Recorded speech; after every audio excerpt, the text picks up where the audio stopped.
Questão de número 16. Em qual opção o termo destacado tem a função apenas de dar ênfase, não exercendo nenhuma função sintática? Um anacoluto, né? Ou seja, alguma coisa, uma partícula expletiva de realce, né? Ou seja, sem nenhuma função sintática. Nós, brasileiros, somos um povo. Esse brasileiros tem a função de aposto, né? Ele está dizendo quem nós somos.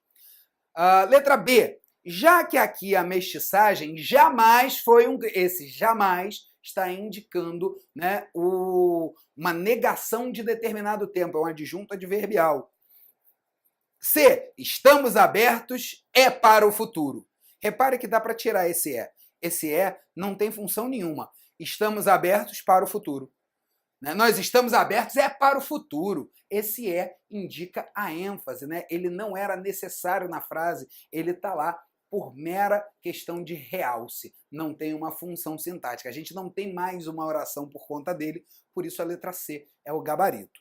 Na letra D, o Brasil é já a maior das nações, ou seja, este já indica, né, uma intensidade, né? Já é do tempo, agora, né? Ou seja, uma coisa...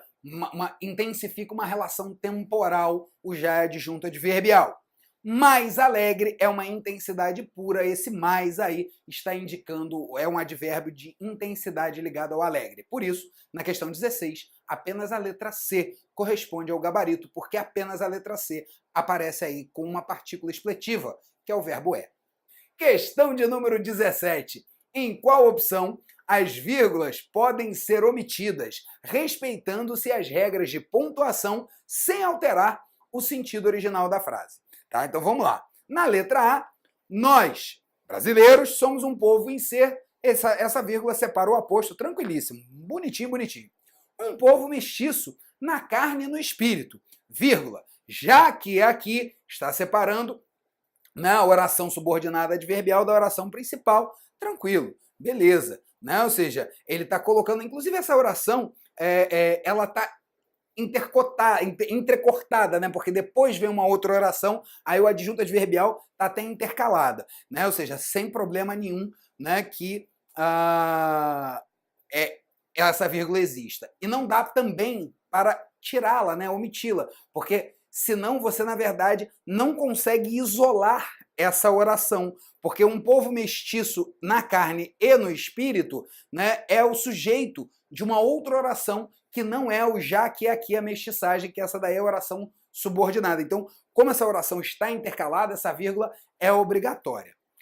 Mais alegre, porque sofrida. Esse porquê é explicativo. E pelo fato dele ser explicativo, né, ele precisa dessa vírgula. Se você tirar essa vírgula, ele poderia ser confundido com um porquê causal. E no caso aí é necessário é necessária a existência da vírgula exatamente para marcar essa ideia de que esse porquê é explicativo. Tá?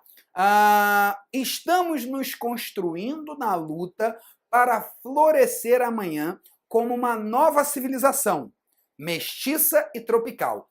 Aí muita gente pode falar assim, poxa, essa daí é a resposta, porque dá para tirar civilização, mestiça e tropical. Não são termos coordenados? Não, não são termos coordenados. Nesse caso, mestiça e tropical funcionam como predicativos, né, da nova civilização. Né? Então, nesse caso, né, exatamente para evitar que eles sejam confundidos com adjuntos adnominais, tá? Ou seja, que eles, na verdade, não dessem característica circunstancial, uma característica que pode, né, ou seja, que é atribuída circunstancialmente à civilização e não uma característica de fundação daquela... É como se ela estivesse mestiça e tropical, ou seja, como ela será, e não que ela é, né? Ou seja, sempre foi, toda civilização é mestiça e tropical. Não. Ou seja, essa ideia de predicativo necessita da vírgula. Se você tirar a vírgula, você muda a função sintática. E ao mudar a função sintática, você alteraria também o sentido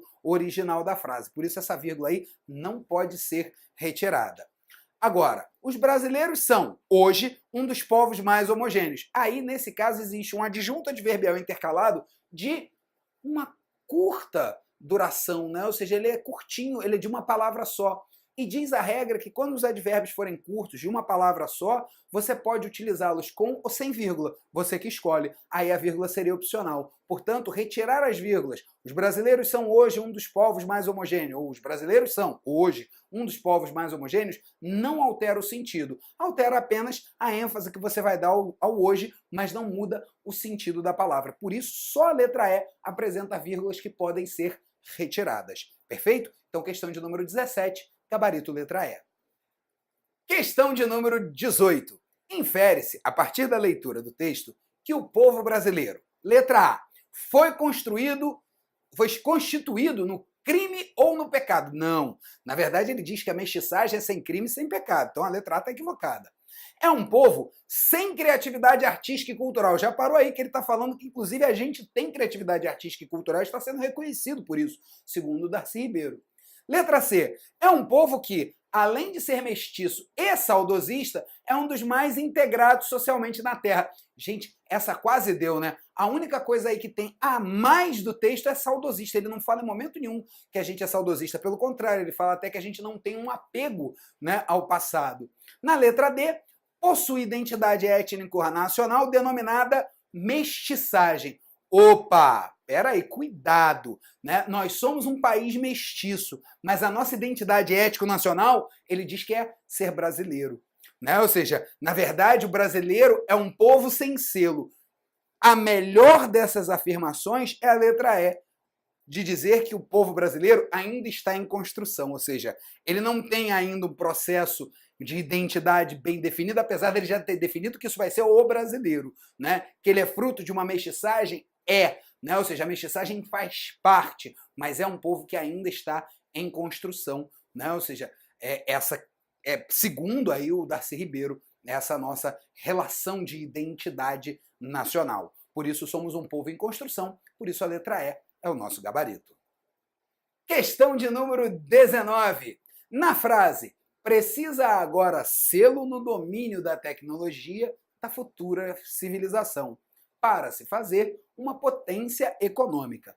O termo sublinhado, que é o para, né, a preposição, tem sentido de, vamos lá, para se fazer, reparem que a classificação da preposição é a mesma classificação da oração. Então, assim, tanto faz você classificar o para ou para quê. E se você lembrasse das orações, você sabe que a oração que é introduzida pelo para quê é uma oração adverbial final. Oração subordinada, adverbial final. Ou seja, o para vai indicar finalidade.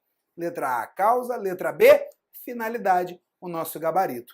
Perfeito? Então, o para já automaticamente, né, tá ligado ali, como eu falei para você. Olhar as conjunções e a preposição para faz parte ali da conjunção, né? Para que indica finalidade, e é exatamente essa a relação semântica que ela estabelece e introduz nessa oração, uma finalidade. Questão de número 20. O texto 2 é predominantemente, ou seja, ele quer aí, né, a caracterização desse texto. O texto é um texto que vai descrever as características do povo e vai também colocar opiniões, vai sustentar opiniões, ou seja, ele argumenta em favor de uma determinada tese que o Darcy Ribeiro defende, enquanto caracteriza o povo brasileiro, ou seja, ele descreve e argumenta. Letra A, expositivo. Tudo bem, a gente pode dizer que ao invés de descritivo, ele é expositivo. E narrativo. Narrativo conta história. Não pode. Narrativo e descritivo. Não, narrativo está errado, porque narrativo ele está contando história, ele não está contando história. Injuntivo. O texto injuntivo é aquele texto que dá instrução. É o texto da bula de remédio, é o texto do manual de instruções, né? Ou seja, como é que você vai tomar o remédio, como é que você vai ligar um aparelho, etc. Não é um texto injuntivo. Letra D, um texto argumentativo, beleza, tem argumento, e descritivo. Matou a pau. Questão, né, 20, letra D. Descritivo e expositivo, reparem, né, que aí faltou a argumentação. Então a letra D é a única que tem a sustentação de uma opinião, ele defende uma tese ali dentro do seu texto e descreve, né, quais são as características do povo brasileiro. Por isso, argumentativo e descritivo é a melhor forma da gente classificar esse texto. A questão 20, então, tem como gabarito a letra D. Questão de número 21. Assinale a opção que completa corretamente as lacunas da sentença abaixo. daqui. Bom, essa é legal porque eu posso ler tudo, né? Eu posso falar assim, daqui a 3 dias eu irei à casa de minha avó para comer um bife à parmegiana como eu fiz há 20 anos. Porque é tudo A, né? Agora, a questão é como é que a gente escreve esses As, né? Daqui a 3 dias é futuro, não é? A gente só usa o A com H quando é pretérito. Então, esse é um A sem H. Sem H e sem crase. É o A purinho. Então, daqui a 3 dias, A purinho, eu irei à casa da minha avó. Você lembra da casa? Que casa só leva a crase se for a casa de alguém, se casa estiver determinada. Nesse caso aí, casa da minha avó. Está determinada, tem crase.